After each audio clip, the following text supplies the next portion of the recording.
ओम नमो भगवते वासुदेवाय। जेठ माह का समापन हो चुका है और आज से आषाढ़ माह की शुरुआत हो गई है।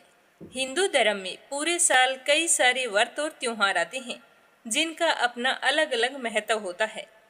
हिंदू कैलेंडर के अनुसार प्रत्येक महीने का भी विशेष स्थान है।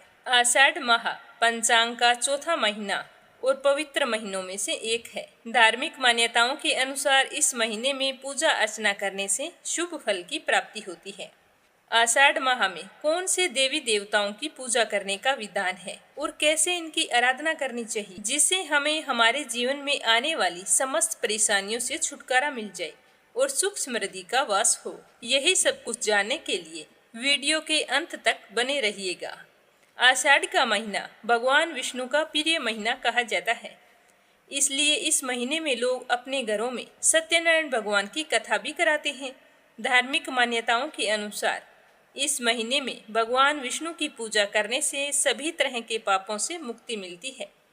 शास्त्रों में यह भी कहा गया है कि जो भी व्यक्ति इस महीने में भगवान श्री हरि की भक्ति करता है उसे नारायण लोक की प्राप्ति होती है। इसीलिए इस महीने में घर पर या फिर मंदिर में जाकर भगवान श्री हरि विष्णु की आराधना जरूर करनी चाहिए।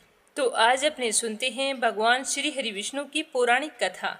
इस कथा को श्रद्धा भाव से पूरा सुनना और कथा सुनने के बाद में कमेंट बॉक्स में श्री हरि विष्णु की जय हो अवश्य लिखना। बोलो श्री हरि विष्णु के अनंत स्वरूपों की जय हो। प्राचीन काल की बात है, राक्षसों का अत्याचार इतना ज्यादा बढ़ गया था कि धार्मिक कार्यों का करना बहुत ही मुश्किल हो गया था। पूरी पृथ्वी पर राक्षसों ने हाहाकार मचा रखा था। पृथ्वी लोक के साथ साथ वो राक्षस अपने अहंकार के चलते स्वर्ग पर भी अपना आधिपत्य स्थापित करना चाहते थे। इसी समस्या को लेकर देवराज इंद्र सारे देवगणों को लेकर भगवान श्री हरि विष्णु के पास गए और वहां जाकर उन्हें प्रणाम करके कहा कि हे प्रभु, आप हमें राक्षसों के प्रकोप से मुक्ति दिलाइए।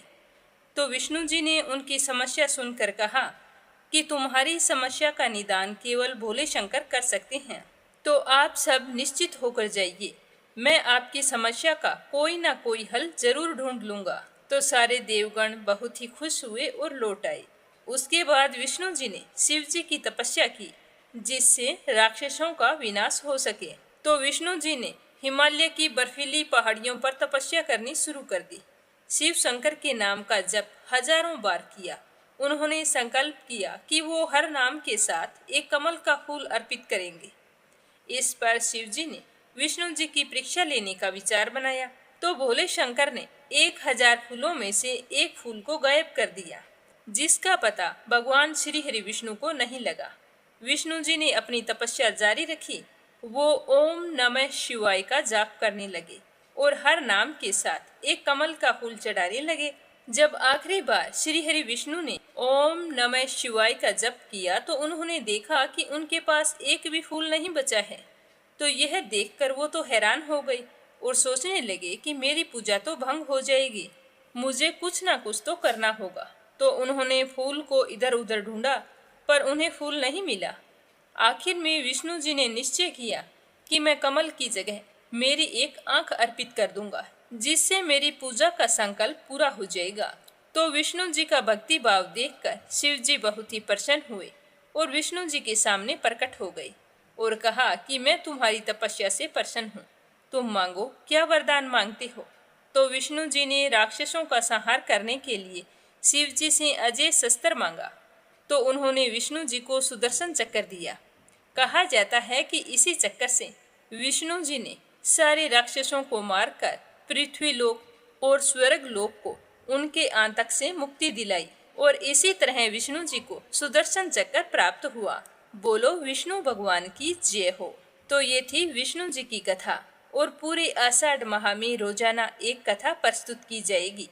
तो आप सभी से मेरा निवेदन है कि विष्णु जी की कृपा पाने के लिए रोजाना की कथाओं को बड़े ही श्रद्धा भाव से सुनना और ज्यादा से ज्यादा शेयर करना। और अगर आपने इस चैनल को सब्सक्राइब नहीं किया है तो वो भी जरूर करना। भगवान श्री हरि विष्णु आपकी सारी मनोकामनाएं पूर्ण करे। आप हमेशा खुश रहें, सुखी रहें और आपके घर में धन वैभव का वास हो। कथा सुनने के लिए आप सभी का बहुत बहुत धन्यवाद।